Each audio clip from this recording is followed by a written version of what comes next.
Welcome guys, आपका फिर से स्वागत है एक नई क्लास के साथ। और जिसमें आज हम बात करने वाले हैं डेली स्कॉलरशिप टेस्ट नंबर 5। यहाँ पर याद है कुछ क्वेश्चंस को लिया जाएगा जो कि आपके एग्जाम के लिए काफ़ी इंपॉर्टेंट रहेंगे। तो याद रखिए वीडियो को आपको एक बार पूरा ज़रूर देख लेना है ताकि आपको याद रखिए क्वेश्चंस कैसे पूछे जा सकते हैं या फिर कैसे आपको पढ़ना चाहिए इसका अंदाज़ा लग जाए। ठीक है, तो चलिए क्लास को स्टार्ट करते हैं। तो याद रखिएगा सबसे पहले यहाँ पर आपको क्वेश्चन पूछा गया था, वो पूछा गया था कि हर अरहर के बाद गेहूं की उपज लेना से मतलब याद रखिएगा जो गेहूं की उपज है ये बढ़ेगी, घटेगी या फिर किस प्रकार की होगी। अब यहाँ पर याद रखिए इसका राइट आंसर है वो बढ़ती है। अब क्यों, इसका रीज़न भी आपको पता होना चाहिए। तो याद रखिएगा जो अरहर है, ठीक है, जो अरहर होती है याद रखिएगा अरहर के बाद अगर हम गेहूँ को ले रहे हैं, अरहर क्या होती है वैसे खरीफ की होती है या फिर लेग्यूमिनेसी होती है। ठीक है, लेग्यूम फसल होती है। तो लेग्यूमिनेसी के बाद में अगर हम कोई फसल लेते हैं तो याद रखिए उसकी उपज में वृद्धि ही होती है। ठीक है, तो इसी कारण याद रखिए जो गेहूं की उपज ये क्या हो जाती है, बढ़ जाती है।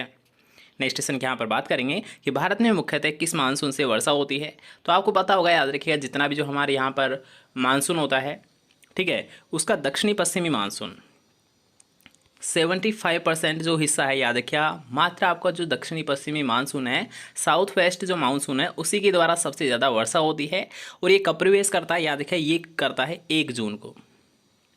1 जून को ये केरल में प्रवेश करता है और याद रखिए इसी से सबसे ज़्यादा वर्षा होती है। कितनी होती है, 75% होती है।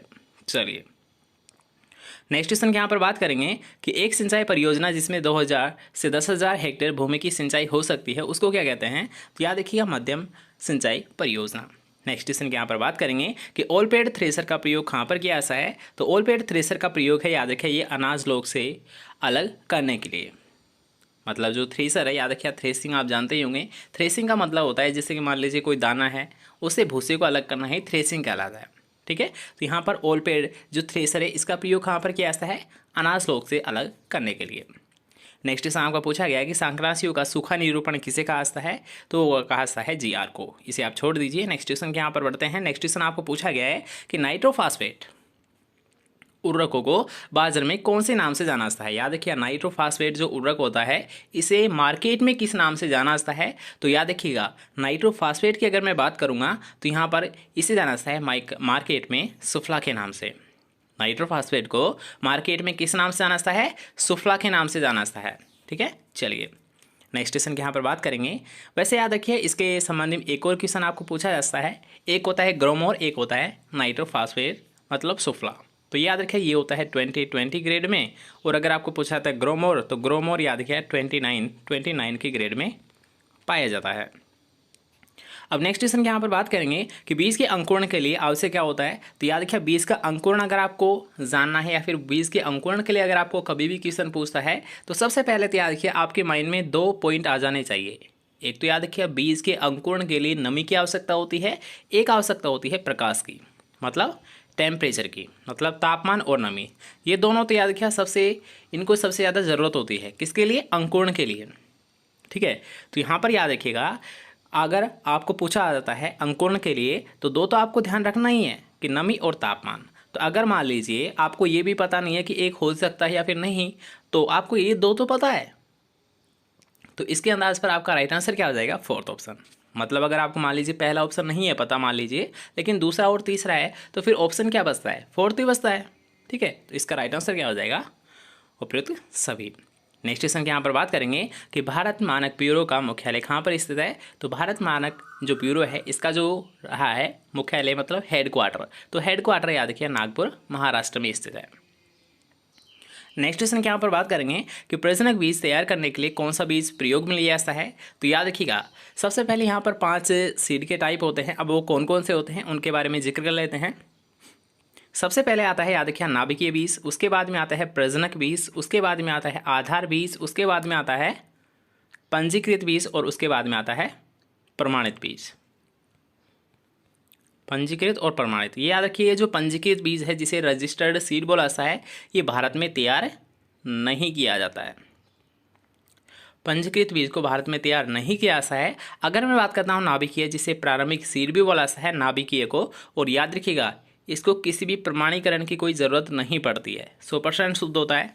ठीक है, उससे प्राप्त होता है हमारा प्रजनक बीज। प्रजनक बीज से किसे तैयार किया जाता है, आधार बीज से किसको तैयार किया जाता है? पंजीकृत और प्रमाणित को आधार बीज से ही तैयार किया जाता है। याद रखिएगा, आधार बीज से पंजीकृत और प्रमाणित दोनों बीजों को आधार बीज से ही तैयार किया जाता है। लेकिन अगर मैं बात करता हूँ भारत में, तो आधार बीज से प्रमाणित बीज तैयार किया जाता है। और अदर कंट्री की अगर हम बात करते हैं भारत को छोड़कर, तो वहाँ पर क्या किया जाता है? आधार बीज से पंजीकृत बीज को प्राप्त किया जाता है। वैसे आप डायरेक्ट याद रखें, अगर आपके सिलेबस में पूछेगा तो वो डायरेक्ट पूछेगा आधार बीज से किसको प्राप्त किया जाता है? याद रखिएगा, प्रमाणित बीज को प्राप्त किया जाता है। ठीक है, सारे पॉइंट याद रहेंगे। चलिए नेक्स्ट क्वेश्चन यहाँ पर बात करेंगे कि औद्योगिक उत्पादन के कच्चे माल का रूप में प्रयुक्त होने वाली महत्वपूर्ण कृषि उपज कौन सी है? तो याद रखिएगा, यहाँ पर पूछा है कच्चे माल के लिए, या फिर आप या डायरेक्ट याद रखिए औद्योगिक उत्पादन के लिए। तो औद्योगिक उत्पादन के लिए कपास और तंबाकू। ठीक है, कपास और तंबाकू याद रखिए दो ऐसी फसलें हैं जिनका याद रखिए प्रोसेसिंग करने के बाद ही इसका प्रयोग किया जाता है। क्योंकि अगर आपने देखा होगा, कपास को अगर डायरेक्ट प्लांट से लिया जाता है तो वो इतनी फाइन नहीं दिखती है, इतनी अच्छी नहीं दिखती है। लेकिन इनको क्या किया जाता है? फैक्ट्रियों में इनको प्रोसेसिंग किया जाता है ताकि इनकी क्वालिटी हो अच्छी खासी हो जाए। जैसे कि मान लीजिए तंबाकू की अगर हम बात करेंगे, तो तंबाकू क्या किया जाता है? रचाई की जाती है, सुखाई की जाती है। ठीक है, ये क्यों की जाती है? क्योंकि इनकी क्वालिटी इंप्रूवमेंट हो जाए, इनकी गुणवत्ता में सुधार हो जाए, उसके लिए याद रखिएगा ये क्या ऐसा है। और कपास की अगर मैं बात करूँ, तो कपास का याद रखिएगा जो रेशा है, इसकी शुद्धता को बनाने के लिए, इसकी क्वालिटी को बनाने के लिए प्रोसेसिंग या प्रसंस्करण की क्रिया की जाती है। इसलिए याद रखिएगा इनका प्रयोग कच्चे माल के रूप में औद्योगिक सामग्री के लिए किया जाता है। चलिए नेक्स्ट क्वेश्चन यहाँ पर बात करेंगे। अब नेक्स्ट क्वेश्चन आपको पूछा गया है कि भारत में मोनोकल्चर पद्धति की फसल कौन सी है? तो याद रखिए, मोनोकल्चर की जो पद्धति है सबसे ज़्यादा चावल फसल में ही अपनाई जाती है। बारिश करने वाले बादल कौन से होते हैं? निम्बो स्ट्रेटस बादल होते हैं। नेक्स्ट क्वेश्चन आपको पूछा गया है कि इकाई शुष्क पदार्थ पैदा करने में सर्वाधिक पानी की आवश्यकता किस फसल को पड़ती है? तो याद रखिएगा लगभग 5000 लीटर की आवश्यकता होती है एक इकाई शुष्क पदार्थ पैदा करने में। किसको? धान फसल को। नेक्स्ट क्वेश्चन के यहाँ पर बात करेंगे कि खेत की तैयारी से लेकर फसल तैयार होने तक जितनी भी जो क्रियाएं की जाती है वो याद रखिएगा टिलेज, जिसे हम भू परिष्करण कहते हैं या फिर टिलेज कहते हैं।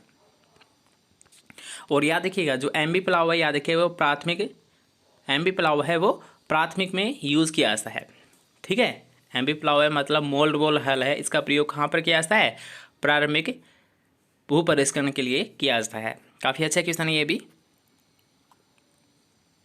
नेक्स्ट क्वेश्चन के यहाँ पर बात करेंगे कि फसल की उपज में सर्वाधिक मात्रा में जो याद रखिएगा कम करता है, मतलब ज़्यादा याद रखिएगा यहाँ पर पूछा गया है जो फसल की उपज है, मतलब जब हमारा जो उत्पादन होता है फसल का, तो उसको सबसे ज़्यादा नुकसान है वो किसके द्वारा पहुँचाया जाता है? तो लगभग याद रखिएगा 30 से 40% हिस्सा जो भी हमारे फसल का उत्पादन होता है उसका 30 से 40% हिस्सा खरपतवारों के द्वारा ही हानि पहुँचाया जाता है।